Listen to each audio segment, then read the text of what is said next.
A quick content warning: the following talk will contain discussions of substance use. So I'll introduce our next speaker now, who is Timmy Davis. Timmy is the psilocybin rescheduling project manager at the Conservative Drug Policy Reform Group, where his primary duty is collating and presenting the evidence for a change in psilocybin status as a Schedule I substance under the 2001 Misuse of Drugs Regulation. Timmy sees the case of psilocybin, which is the psychoactive compound in magic mushrooms, as indicative of a wider need for reassessment of the status of many other Schedule I substances, such as LSD and MDMA. He's also a trainee at the site for contemporary psychoanalysis and will be a guide on the psilocybin for treatment-resistant depression trials at King's College London. He's also a welfare and harm reduction manager at music festivals in the UK and abroad. Timmy's talk will explore how the reemergence of psychedelics into psychiatry can be considered the most recent chapter in the history of trance and should be informed by those that preceded it. This talk will argue that through reincorporation into psychiatry, psychedelics are characteristically amplifying repressed aspects not only of patients' mind, but also of clinical pharmacological research and drug policy in general. So please give it up for Timmy Davis. Thank you. Thank you very much. Hi everyone, I'm Timmy Davis. I want to start by saying thank you to Dexter and Annie and just everybody that's put time into organising this. It's not easy to put on an event like this, especially one that runs over a week with so many fantastic speakers. It really is a fantastic lineup. And it's an honor to share a space or a Zoom link with so many legends in the field, especially Dr. Frederica Meckel, who preceded me. She's inspired me over and over again over the years. And of course, my illustrious colleagues, Amber Moore and Roz Stone, both impressed with their presentations. And I hope that mine matches the quality of those that have come before. So I proudly work with Amber and Roz at the CDPRG, the Conservative Drug Policy Reform Group. We're not party political, but we have a target audience of centre-right voters and Tory ministers who are typically the most adverse to drug policy reform. And it's for that reason that we have Conservative in the name. We basically work to affect changes in hearts and minds, but fundamentally in policies, aiming to bring about public good through evidence-based drug policy reform. We focus on everything from young people and drugs to heroin-assisted treatment and access to medicinal cannabis. But my particular role, as Dexter mentioned, is the psilocybin rescheduling project manager. Essentially, it's my task to coordinate the efforts of multiple stakeholders towards the end of seeing psilocybin move from Schedule I to Schedule II of the Misuse of Drugs Regulations 2001. This move would remove barriers to research currently faced by those looking to study psilocybin, thereby facilitating experimental and clinical research into this fascinating substance, and ultimately allow us to adequately assess whether or not psilocybin could and should be used as a go-to treatment for a variety of mental health disorders that it is expected to be effective in treating, when administered alongside psychotherapy, that is. A rather important point within the talk that follows, it should be noted. So this talk will explore how the re-emergence of psychedelics into psychiatry can be considered the most recent chapter in the history of trance and should be informed by those that preceded it. This talk will argue that through their reincorporation into psychiatry, psychedelics are characteristically amplifying under-considered aspects, not only of patients' minds, but also of clinical pharmacological research and drug policy more generally. So I want to first clarify the terms of my title. First, when I say shamanism, what I'm talking about is a cross-continental phenomena in the history of religion, specified by the use of what Mircea Eliade calls techniques of ecstasy. And by hypnotism, I mean a set of cultural practices specific to the West, by which trance is induced by an individual in a dialectical relation to others via suggestion, which has its own traceable history.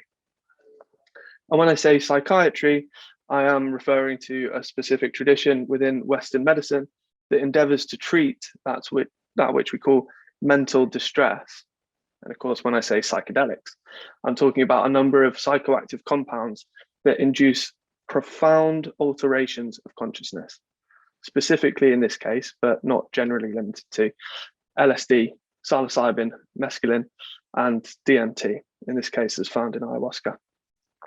And what of trance? I mean, it's quite difficult to define, but I suppose I have to give it a go. So in this case, trance refers to a sort of dissociated state of consciousness characterized by a kind of worldly absence of mind. And if you'll excuse the honestly unintentional Jungianism, an active imagination. And I suppose I should now define imagination, but I'm not going to, because this could go on forever, there being no other of the other, etc. So wait, what in essence am I going to say? I'm going to argue that the modern attention being paid to psychedelics is revealing to consciousness repressed aspects of modern clinical research, i.e. the problems represented by hypnosis and placebo, that is trance and suggestion. And they're doing this by characteristically amplifying the import and meaning of the happenings within the context that they're occurring. I will also argue that the spectacular effects of psychedelic-assisted psychotherapy can be attributed to transference, and thus the subject being the cause of the effect of psychedelic substances. And how am I going to say it? Well, I'll begin with a cursory glance over the history of trance. Try not to listen too carefully and you won't experience it. So the history of trance has never actually been written, but if it was, the writer would have to make a number of assumptions, at least at the outset, considering, for example, that something that could be called trance exists in such a way as to constitute an object of study. What I mean to say is that the notion of a singular state of consciousness called trance, instances of which occur throughout time, can be problematized. It could be expanded out, and trance could be considered a collection of related states, such as those in Anne Tave's book, Fits, Trances and Visions, although her book only covers the period of 1740 to 1890 and is restricted to the West. One could also study the practices of inducing something that could be called trance, which may look something like a combination of a history of shamanism, a history of yoga, two of Eliade's masterworks, and a history of hypnotism, for which there is indeed plenty written. But a synthesis of the history of these three phenomena does not, to my knowledge, exist. One could trace the etymology and use of the term as well. All of the above and much more, including the history of something we could call mysticism, the history of the Western esoteric tradition and the occult generally, indeed the history of religion and psychiatry, would need to be surveyed and considered if the history of trance was to be written. One could even think of something called, could one even think of something called an origin of this phenomena? Alas, I have the time nor the skill to write such a magnum opus, but if it is ever written, I will be the first to take the time to read it. So, in the absence of such a book, a lackluster whistle-stop tour of the history of trance might go something like this. Throughout time, there has been syncope, people falling into trance-like states through illness or divine intervention or for whatever reason. But there were and are those who search out trance states on purpose. The Bacchanal was a hidden ritual in ancient Greece in which individuals would enter into trance through communal song and dance, as represented in a way by this picture by Matisse. And of course, continued to this day in psytrance festivals, for example. And of course, there's Eleusis, where a select few would come together for initiation ceremonies, where those wishing to join the mystery school would consume the kaikion.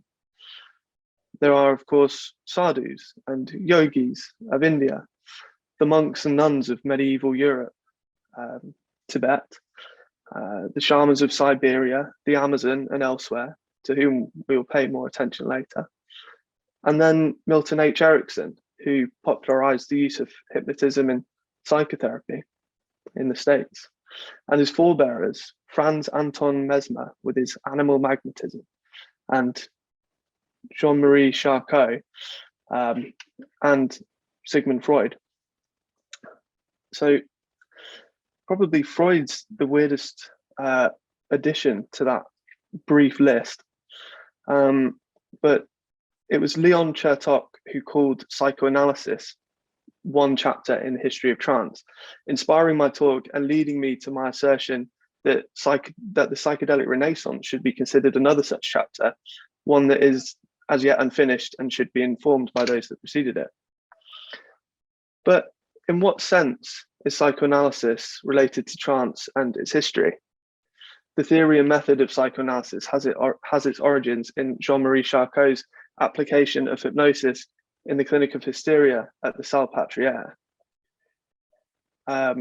Initially, Freud studied under him, but then tried to leave behind suggestion, which was central to hypnosis, of course, in order to make his psychoanalysis a method of inquiry by which hypotheses on the nature and etiology of psychogenic illness could be deduced via the clinician paying attention to the minutiae of patient speech and behavior in the controlled setting of the dyadic clinical analytic encounter.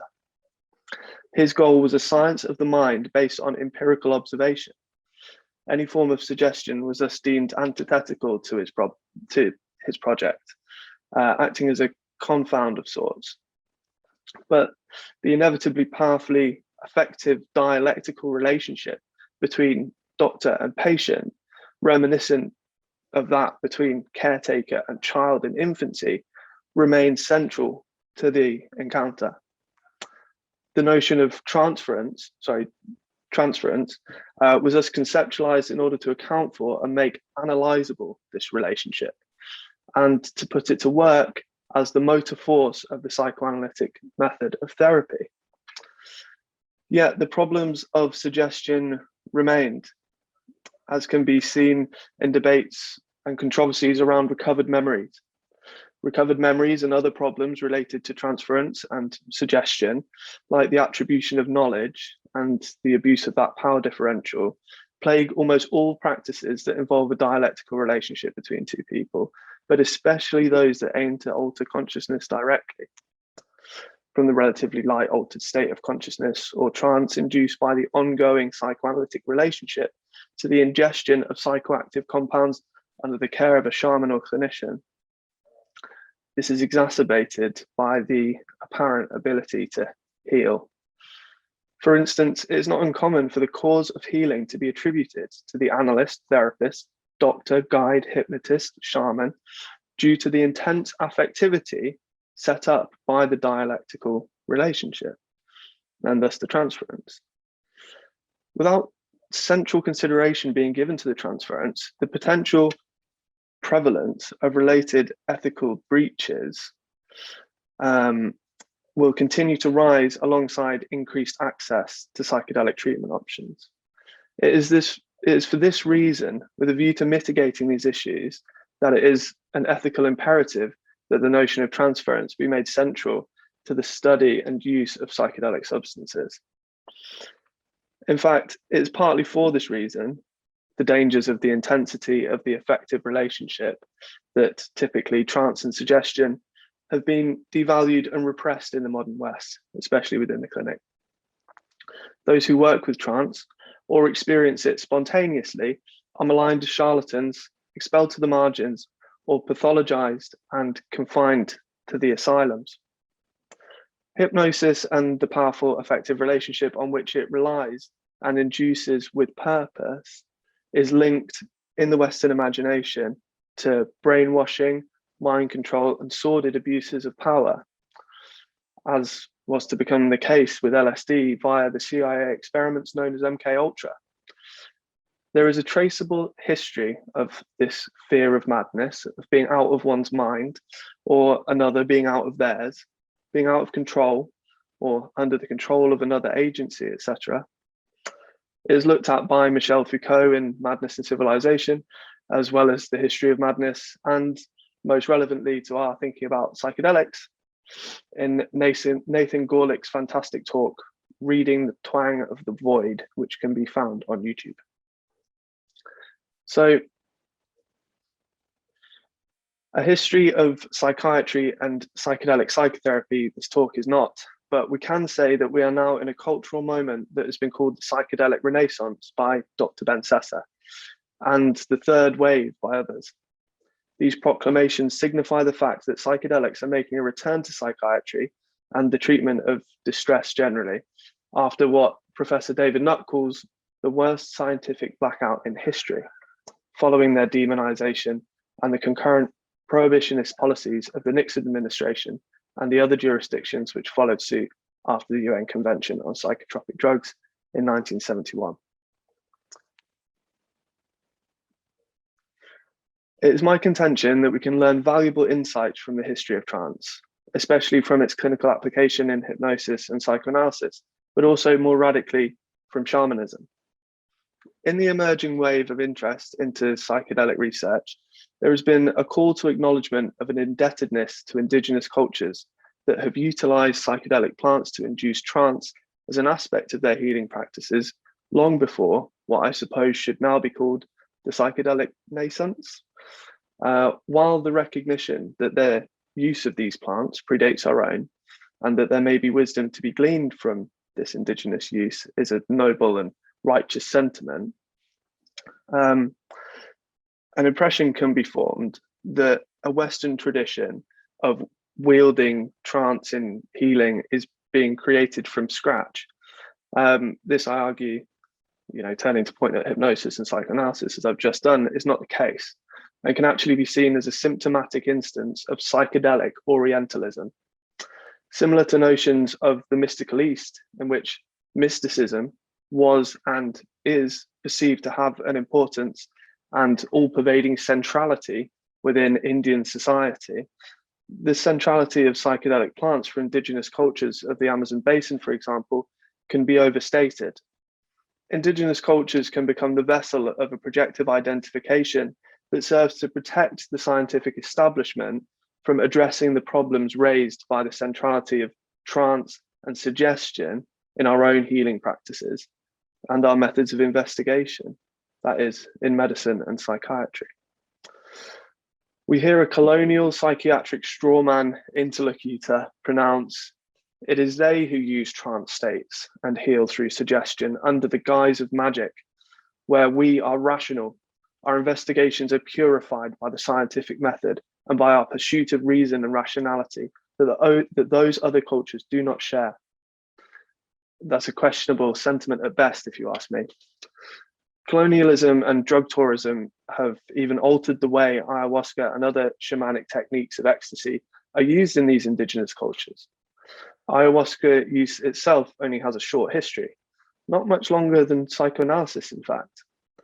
The key difference between healing practices of shamanism and those of healing practices which utilize trance in the West is the question of who enters the trance. Traditionally, the shaman would ingest the psychedelic or enter into a trance through whatever means to basically use divination to diagnose and prescribe or even affect the treatment, often exorcism or what's called adorcism, meaning the removal of spirits or the returning of the soul to the body of the patient. They tend not to listen to the patient even. In the history of Western trance, it is, in contrast, the patient who enters the trance to achieve healing, reliving memories or abreacting emotions through catharsis or whatever it may be. This Western relationship to trance is now dominating the application of psychedelics, even in the places in which there is a history of shamanism, specifically the Amazon basin, in a weird colonial transformation of traditional folk healing practices.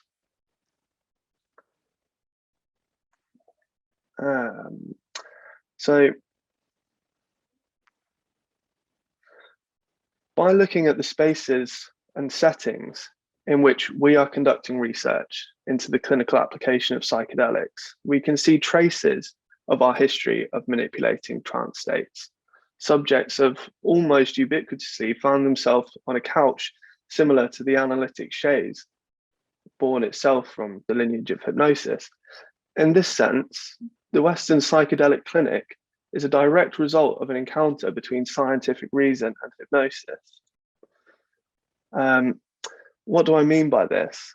Well, the scientific method tries to isolate the object of its study. So in the psychedelic research clinic, we find individuals on a couch or hospital bed with one or two therapists or guides by their side, blindfolded and under a blanket to reduce interaction and encourage them to pay attention to what is going on inside. So to quote Leon Chertok and Isabel Stengers on the costs of this isolated setting of clinical research, the usual model of research is the situation in which the experimental setting supposed to produce facts has already been recognized as legitimate. In that case, the price of the setting, what has eliminated and the questions it precludes, is concealed. It is deemed proper in such a setting to have eliminated certain elements since they are rightly seen as extraneous to the phenomena under study. But we are finding through the study of psychedelics, the one thing that cannot be controlled and left out of the clinical setting is individual psychological differences of the participants. And I argue that the nuances and the particularities of who the subject is, that is what they are bringing into the setting with them, their set, the set being not just their conscious anxieties and expectations in the short term, but those in the long term and those held unconsciously too, and the multiple vectors of transference, not to mention those of the researchers and guides too, all act as confounds in the clinical research with psychedelics. But actually, I would go further than this and argue that it is, in the case of psychedelics at least, that these very factors are the precipitators of the healing effects found in clinical research studies. Awareness of these factors are the price being paid, are what is concealed within the research by the attempt at isolation being imposed by the scientific method. That is to say, it is the transference which is the driving force of the healing, but we are blind to this fact due to the nature of our scientific gaze.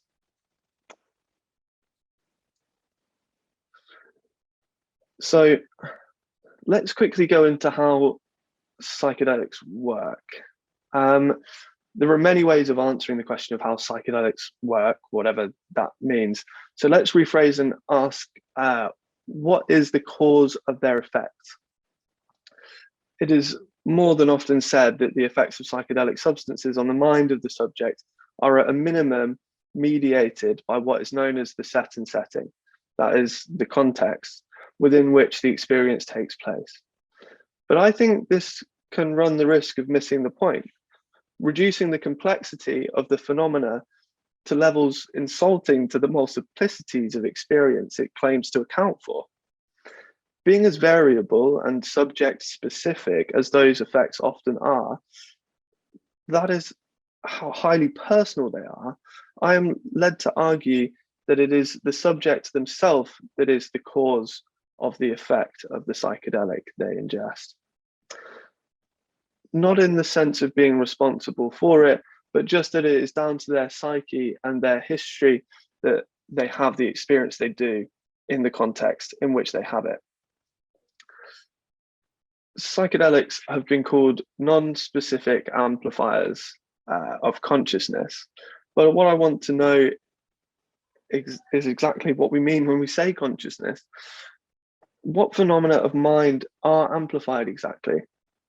I argue that it is the transference that is amplified. And here I am making a claim that meaning is inherently tied to transference.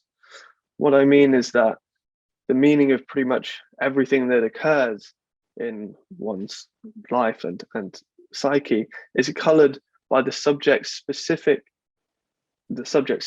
psyche, which has resonances with their current and prior, specifically infantile relationships with the whole world. That is, with the world as other, as radically other, their relationship to difference, something other than them. To make sense of this, just think of the child being in relationship to something of which it can make no sense, but provides both frustration and relief, pleasure and pain, the mother's body. There is no clean break from this relationship to the mother world in the life cycle of the individual. All experience is colored by this early and ongoing relationship to the other world. By centralizing transference, that is the total extimate psychic situation of the subject, the notion of set and setting is itself problematized as being based on simplistic notions of an internal and external dichotomy in experience.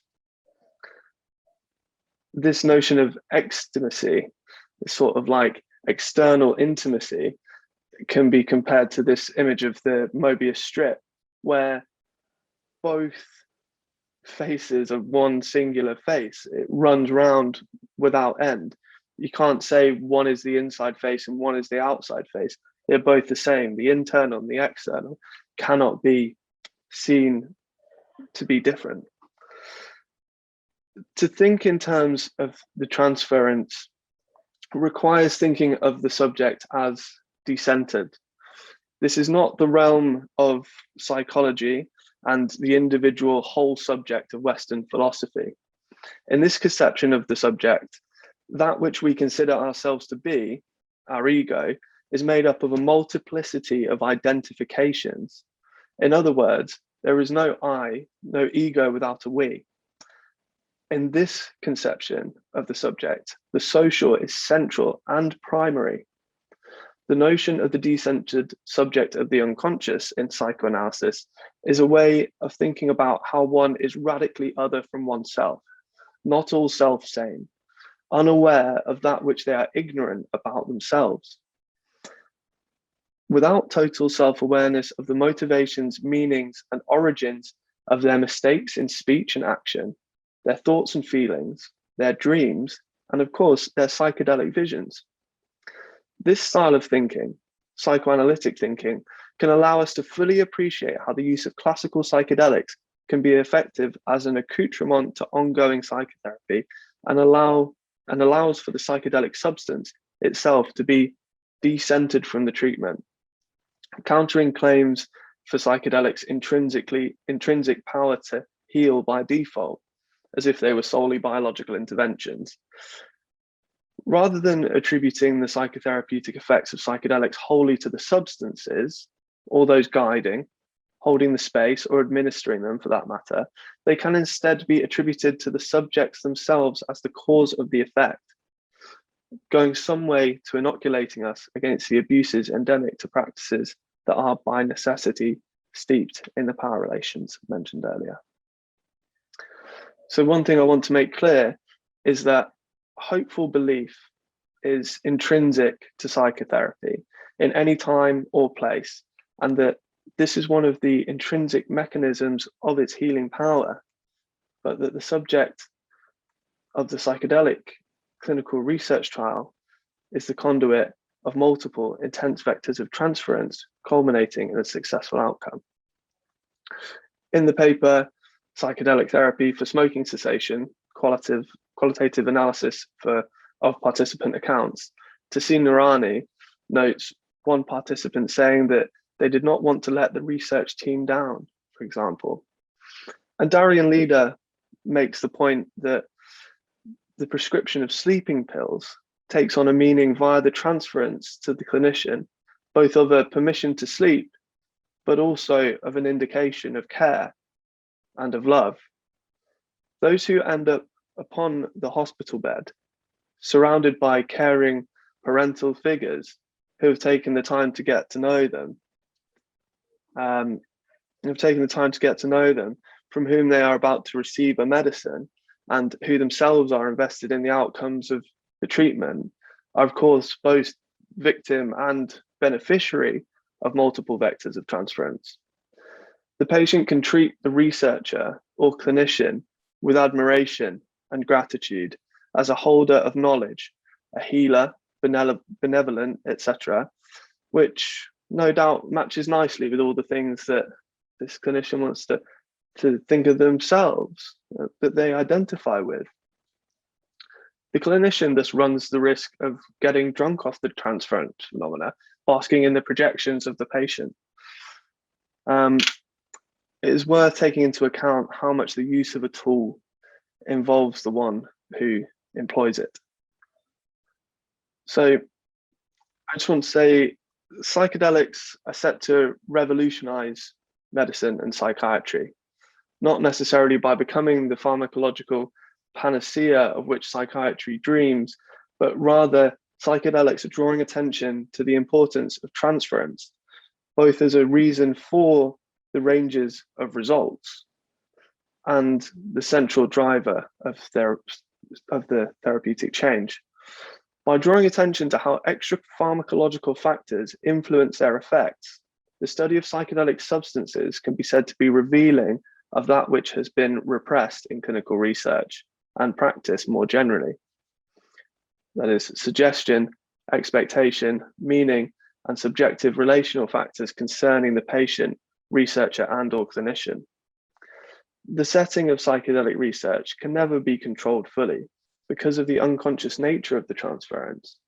It is being brought into the purified situation of the research lab by participants and researchers alike. By becoming aware of the centrality of these factors in clinical research, their potential harms can be reduced and their potential boons can be increased. The clinical application of psychedelics is bringing light to the way in which so many substances that find themselves in Schedule 1 have been unduly placed there, suffering from legislation which limits research into their medical potential. This itself is bringing into question whether current UK drug policy more generally is fit for purpose. It is my hope that this trend continues so that we see reform and the end of harmful prohibitionist policies in the UK. Thank you very much.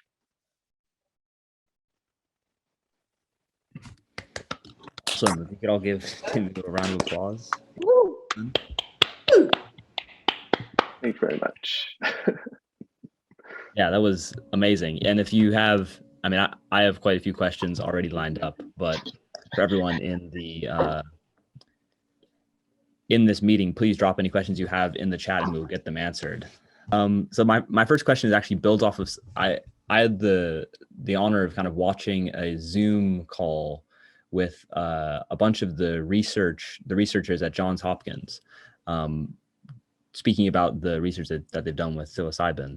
And someone asked a question, which therapeutic methods they use in their research, and did they find that certain ones work better than others? And Dr. Matthew Johnson brought up this point about what he called common factors, which are if the patient or the client, if their beliefs mesh with the beliefs of the clinician, of the therapist, the therapy tends to be more effective, almost regardless of what substance is used. So I was wondering if you could speak on that in regards to kind of this phenomenon of transference, if you have any ideas on that. Yeah, I think that I read this fascinating thing a couple of days ago about ethnopsychiatry. And this guy, Toby Nathan, at Paris 8 University, is the professor of psychiatry or something. And he was basically talking about how in what he calls single universe societies, we kind of like isolate patients and, you know, sort of take them away from any grouping. You say, you know, you in your particularity are the reason that your distress is happening or whatever it may be. And he said, in contrast to this, there could be something, there are cultures that are multiple universe cultures, where they sort of recognize that there may be sort of like spiritual things at play and this kind of stuff. And he gave this example of, the long and short of it was that he had sort of 4 psychiatrists in a room, all of whom spoke multiple sort of North African languages and dialects. and took a patient in to see them, and they, rather than talking and listening to the patient, kind of prescribed things. They kind of divined things, and like kind of like a cold reading kind of thing. But through that process, they learned that this patient had been sort of brought from one of these North African countries to France to escape some sort of, like curse almost, something that was like bound to happen to them if they stayed. And this had led to the mental health issues that brought the person to the psychiatrist. And so this group of psychiatrists prescribed that the patient and her mother go back to this country and bury a calf and a cow in this particular place. And so they did it. What this meant was that the patient had to sort of speak to her mother and sort of get back in that family group. And then they had to go back to their cultural group, at least for a while, and sort of re-embed themselves, speak to the people that knew about the rituals and things like this.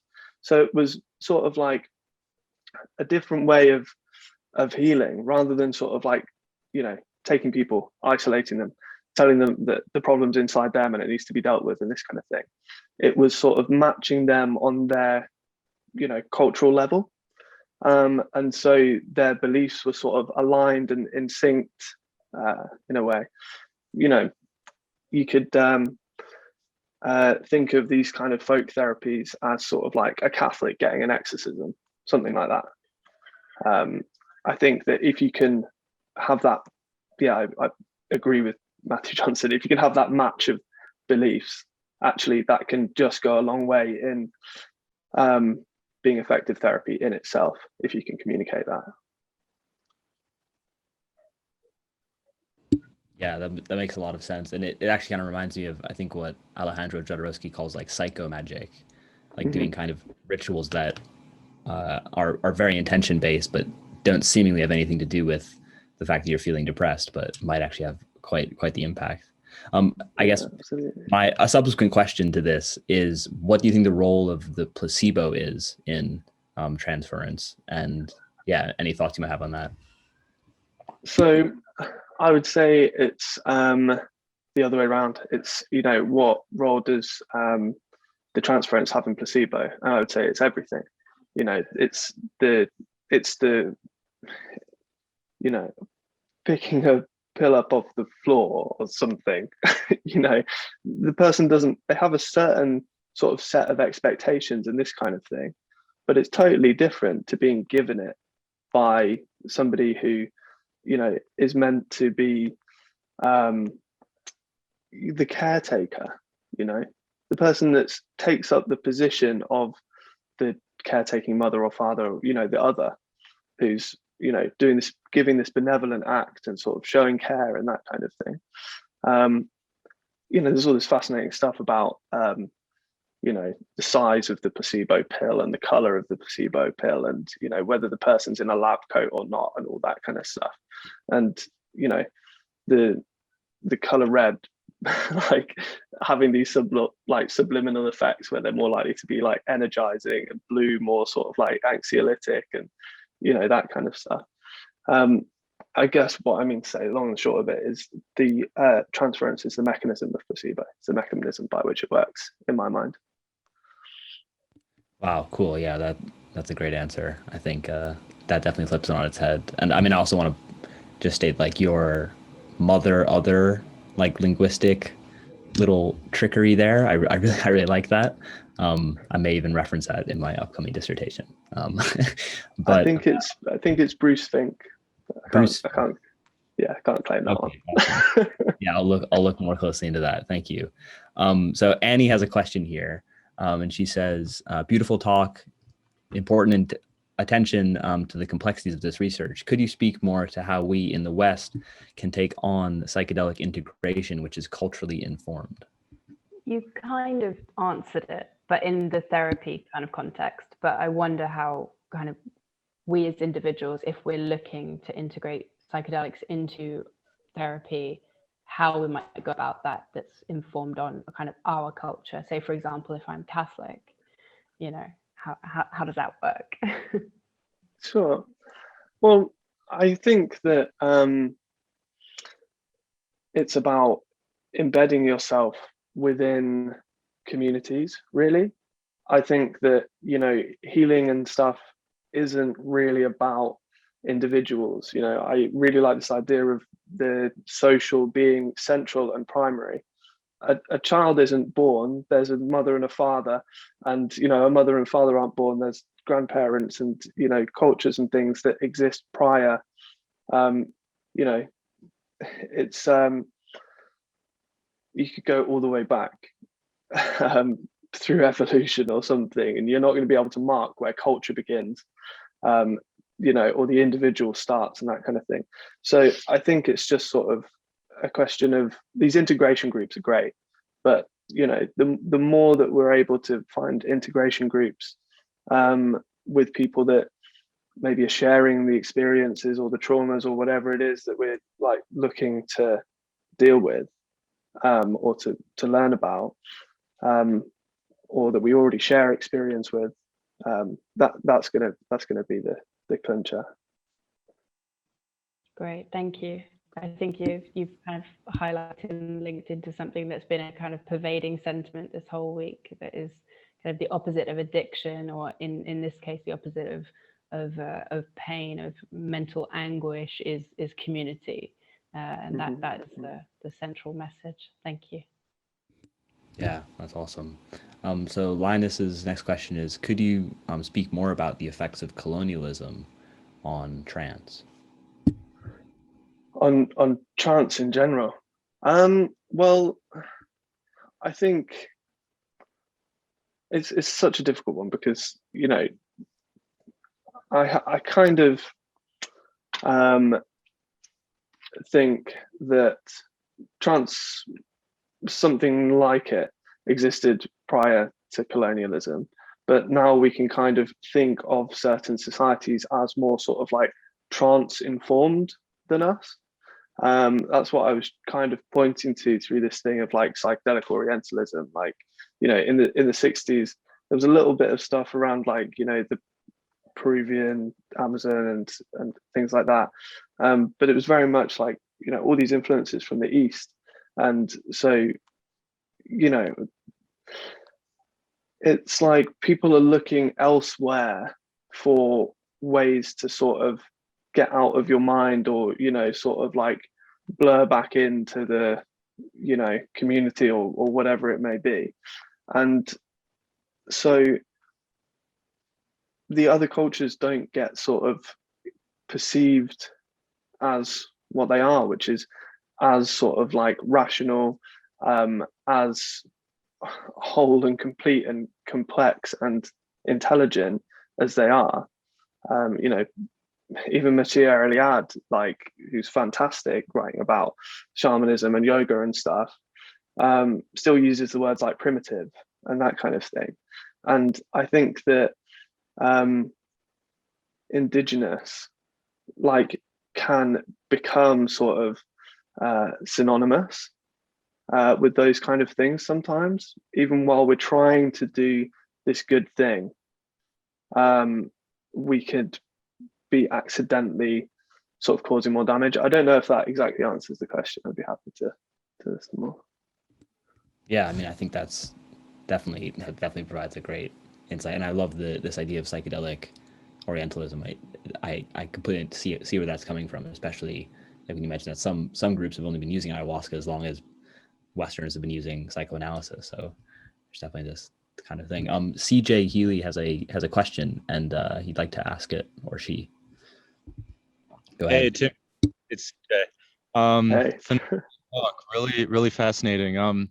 My question for you is, you briefly mentioned at one point the transference of the therapists, and I'm wondering if you can comment more on, you know, theoretically, but also from your experience working in the trials as a therapist, what you think the role of the countertransference is in the treatment, and whether you think that the countertransference can be mobilized to any therapeutic ends. So yeah, unfortunately, I haven't been one of the sitters on the trial yet. I'm sort of like sitting, waiting for the trial to begin after COVID slowed it down dramatically.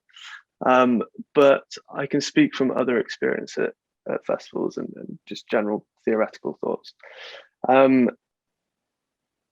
I think that countertransference shouldn't be trusted. I think that I'm kind of on the sort of Lacanian side of this, which is the only emotion that doesn't lie is anxiety. An emotion can always sort of like overlay another emotion and hide something else, or be an emotion about an emotion. But anxiety is like sort of raw and bodily. And, you know, also probably the most complex out of all of them. Anxiety is going to be telling you something, but that's for, you know, to be worked out in analysis or over time. Whether it can be a tool in the therapy, I'm going to go with no, personally.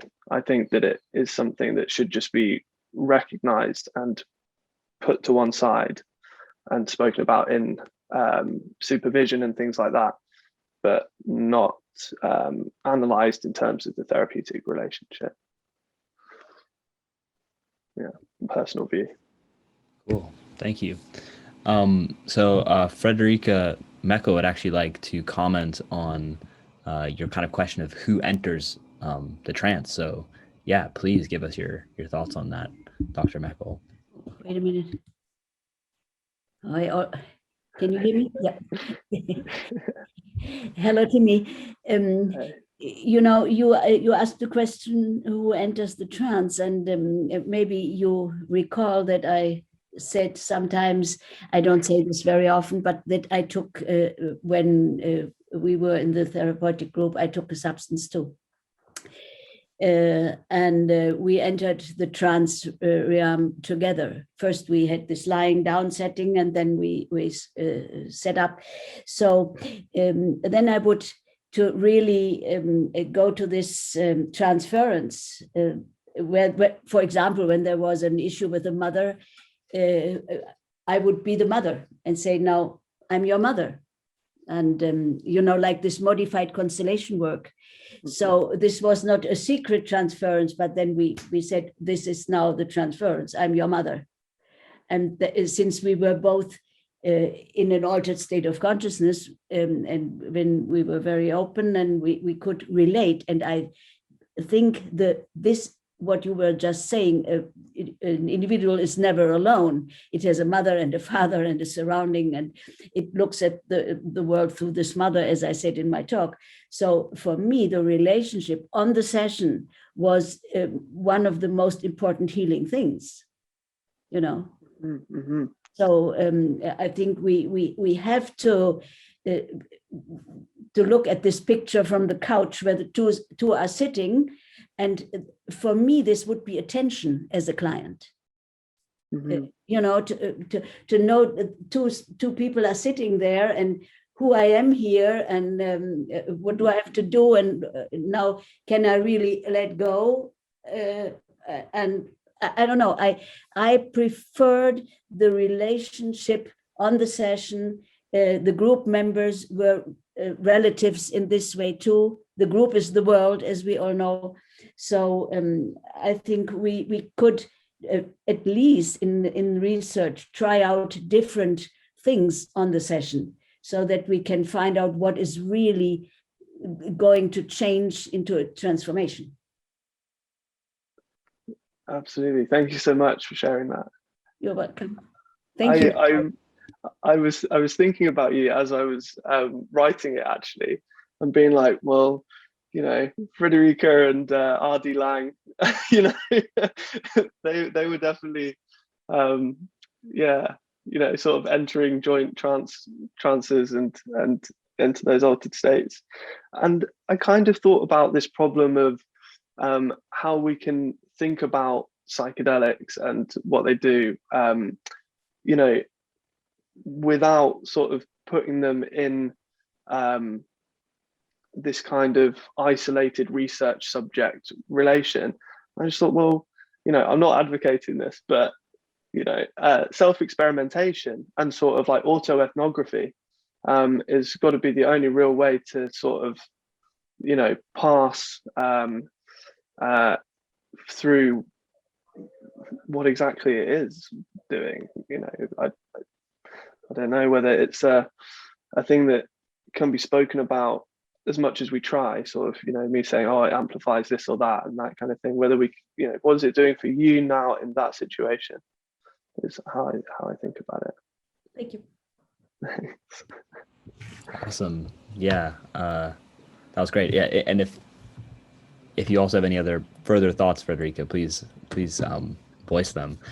So we have another question here from, I believe it's Danny Nemu. He says that most traditional cultures don't share the contents of their visions and learnings with anyone. It seems that this isn't compatible with the sharing model, either with integration circles or the therapist. Which do we keep hold of? I've been in analysis for some time, and I don't tell my analyst everything. So I think that it's a kind of, it doesn't have to be one or the other. It can be, both and. You can keep some to yourself, maybe the most personal, and you can speak about others. Whether one's better or worse, I don't feel qualified to say.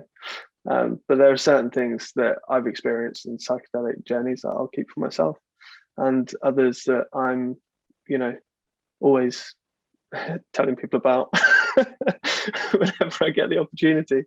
Sometimes I think maybe it should be the other way around, keep those ones and tell those ones. But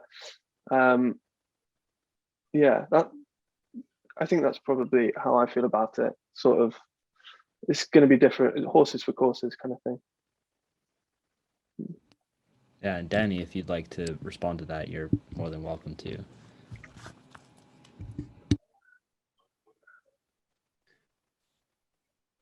I'll just respond by saying thank you. Good to see you, Danny. Good answer. Hello, mate. You're right. Super cool. Awesome. Yeah. Well, go ahead if you have anything to say, Danny. I'm just one. I don't know. It's kind of complicated because we have these cultures that have developed very long relationships with psychedelics and certain practices around them, and it's not like culture share a little bit and this culture shares less and that kind of stuff. They, as far as I'm, don't share anything, right? That's from the indigenous, the Mestizo. And if we're talking about colonialism, I think there's something of a question about if we're going and taking a substance out of context and then bring it back into a new context, but then leaving behind one of the principal tenets of how it's used in that context. Another one might be sexual dieta, would be another example. There's not an ayahuasca using group I'm aware of that doesn't have some kind of sexual dieta, but I don't know how much of that is kind of filters into the, let's say, therapeutic approach, because I don't know if therapeutic approach really values that knowledge. So I guess there's kind of questions over there about a kind of colonialistic approach to somebody's stuff. Mm-hmm. Yeah, absolutely. I think that we've got to listen to those kind of things and at very least sort of like run our own trials to sort of like see whether they make a difference for us in our context, and or whether it's like a truth of the substance and that kind of thing. But always being concerned that, we're not just taking. And also I'm always so conscious and aware that when I'm speaking, sort of like always trying to create models of like, what psychedelics are and this kind of thing, that it's just sort of like reterritorializing stuff in the name of psychoanalysis and the West and this kind of thing, sort of, sticking our flag in the ground and saying, well, this is the contours and reasons for the contours and that kind of thing. I feel like it can be a little bit violent, but yeah, I try and think about it while I'm doing it, at least. Cool. I have a question, kind of maybe for both of you, actually, if you have an opinion on it, Danny. But what is some maybe guiding principles that you think would be useful for, this kind of new birth of psychedelic therapy coming into the West? What do you think are important things for therapists and retreat centers to remember from perhaps the indigenous contexts that these medicines came from, or things that kind of need to be brought into the therapeutic paradigm? I would say two things. One of them would be time, and like if you look at how long a dieta takes, how long the ayahuasca dieta takes, maybe that's 6 months or a year, and you get some tribes which say, well, these guys next door tribe, their dietas aren't long enough. That's why they have so many witches amongst their tribe.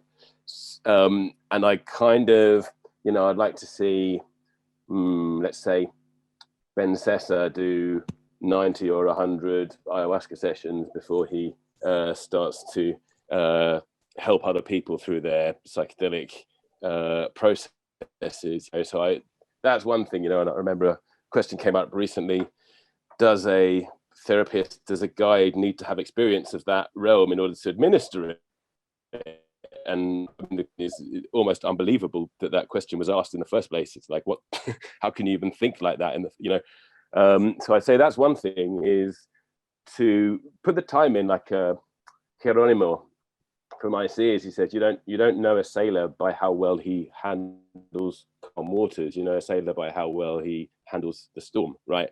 So how much have we been through before we're in a position to say, well, okay, now I could administer to you, all right? I'm not so much around MDMA or something like that, but something which has these kind of various dimensions that could go in, and maybe spiritual presences as well, So that's what I'd say. But also, what does the therapist, how much time therapist spent investigating that culture as well? What they might know a whole lot about receptors or what something does to your amygdala or whatever it might be, but to bring something out of that culture, what else can they bring? Because if they've studied the culture and they said, okay, well, that doesn't work in my context, this does, that's something, at least there's a kind of some thought that's gone into the decision of the filtering process. But if they don't actually know too much about the culture it's being taken out of,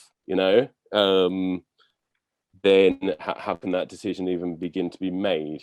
How can I decide whether a sexual dieta or silence, or whether a woman's on her kind of her menstrual cycle or any of these traditional things? How can I even know if I haven't looked very deeply, or at least superficially, into those things? So I'd say that, putting in time, basically. How much love for those cultures have we got, and how much care over understanding those states have we put in? Awesome. Yeah, Timmy, go ahead. So yeah, I defer totally to Danny on that. I think, there's no better person to speak about it, and I agree.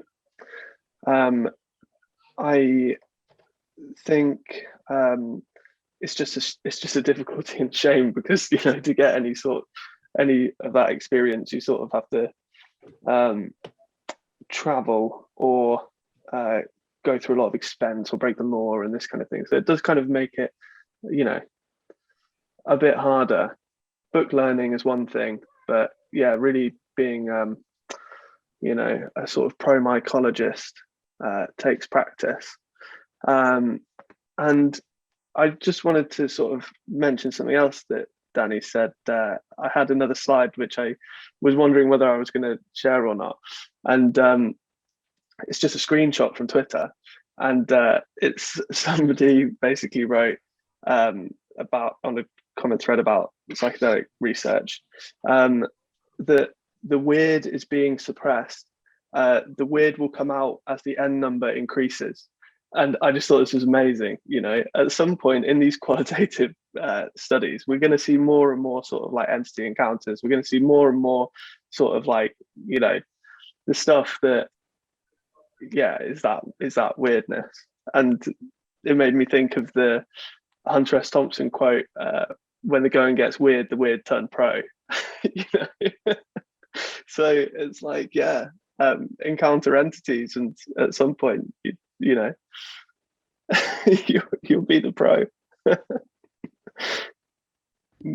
Yeah, that makes a lot of sense. I'm not sure if Dr. Meckel also maybe had something that she wanted to say about maybe perhaps guiding principles, having had so much experience in this field. But yeah, Yes. go ahead. You know, I really do. There is a comment: a normative treatment psychotherapist may not take the treatment that they prescribe. That's true. When I first was a clinician, I tried everything out, and it was awful. You know, I tried hard medication and everything, and it was terrible. I think, especially in the psychedelic therapeutic work, the therapist needs to have lots of experiences and really gone through hell, and really has to have dissolved at least the big problems in his life.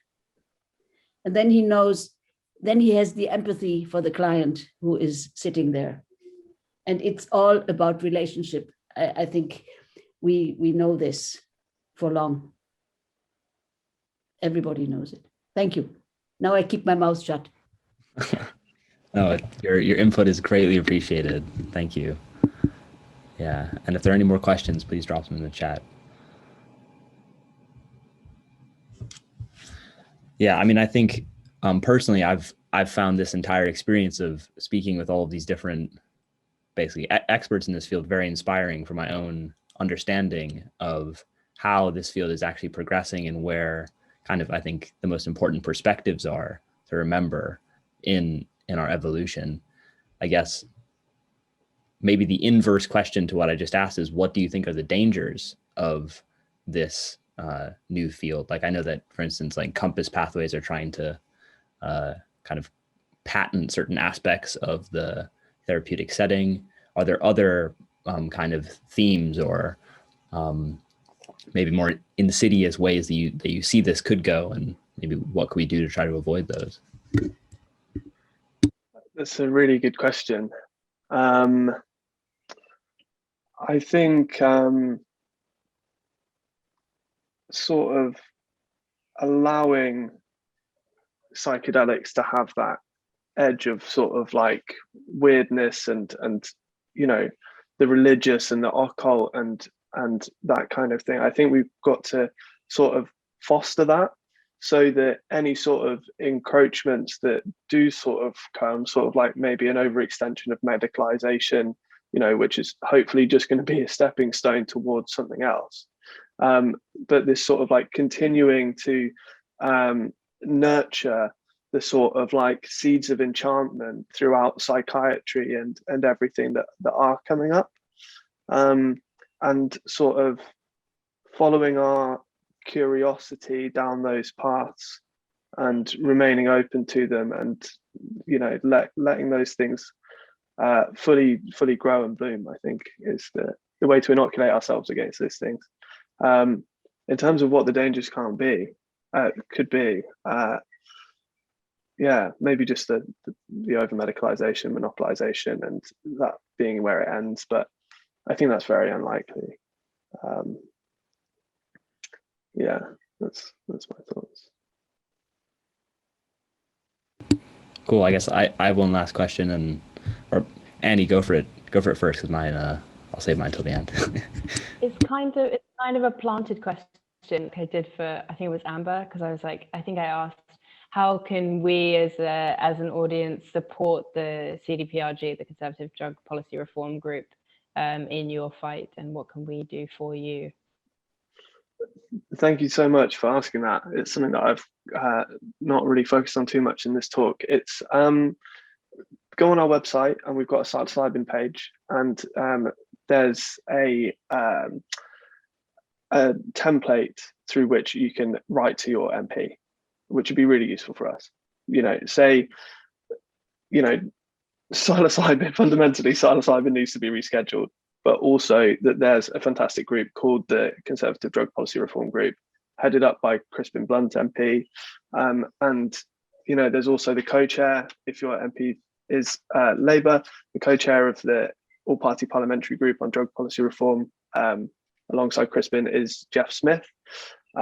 So sort of tell your MP that there's this problem. Psilocybin could be a potential treatment for mental health issues like depression, and that it needs to be rescheduled straight away. If you need more information, you can speak to Crispin Blunt or Jeff Smith at the CDPRG and the APPG for drug policy reform, and we'll take it from there. Great, thank you. Awesome, thank you, Annie. So I guess I'll end on a perhaps a softball question. But what are you most excited about in this kind of burgeoning field of drug policy reform and just kind of maybe the psychedelic renaissance in general? I know there was a paper published last week by Imperial that had some pretty encouraging results. But yeah, what are you most excited about? I think I'm probably just going to answer this really selfishly, and it's the CIDR trial, which is a psilocybin for treatment-resistant depression trial at King's, starting up. So I can actually be one of the guides finally, rather than just saying, yeah, it's just around the corner. It's really been a few years. Other than that, I think what I'm most excited for, seeing psilocybin rescheduled, because I'm going to have a big party when that happens. I don't know, some of these sort of like trials that you just don't expect, like psilocybin for obesity, and the anorexia study, and all of these different things.